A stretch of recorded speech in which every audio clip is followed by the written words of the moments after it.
Ланцер 9, не працює омивач.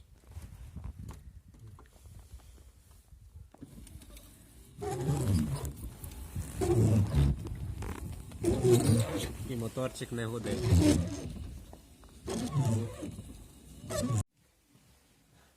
Моторчик омивача скла знаходиться ось в цій частині машини. Саме зручніше до нього дістатися, зняти колесо і зняти підкрильник.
Ось тут зламалася трубочка, я її зачепив, вона, не знаю, потім побачимо. І ось тут це контакти моторчика. Сам моторчик ось це.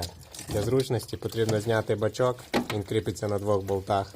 І тоді вже дивитися на моторчик і на всі контакти його. Ну і плюс кріплення трубочки. Так, ось тут знайшов знизу під машиною ще один третій болт. Ось він. Зняв кріплення нижнє. Ключик на 12, будь ласка. Да.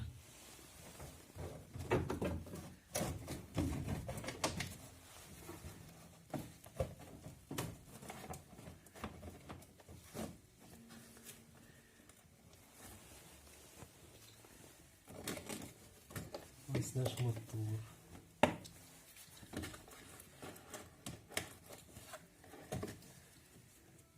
Ось такі в нього ржаві контакти. І не зрозуміло, які ще тут.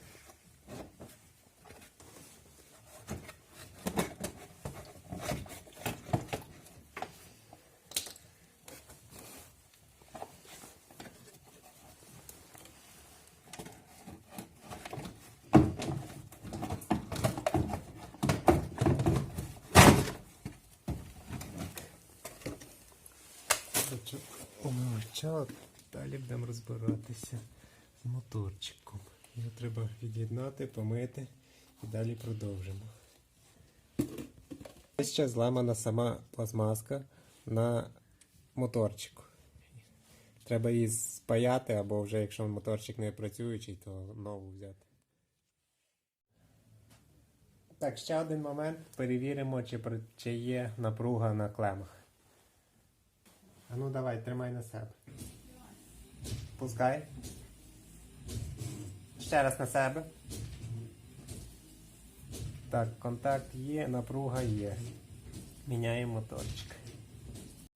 Так, ось я поставив новий моторчик, почистив контакти. Ці, що вгорі, верхні були хороші, тому я до них не ліз.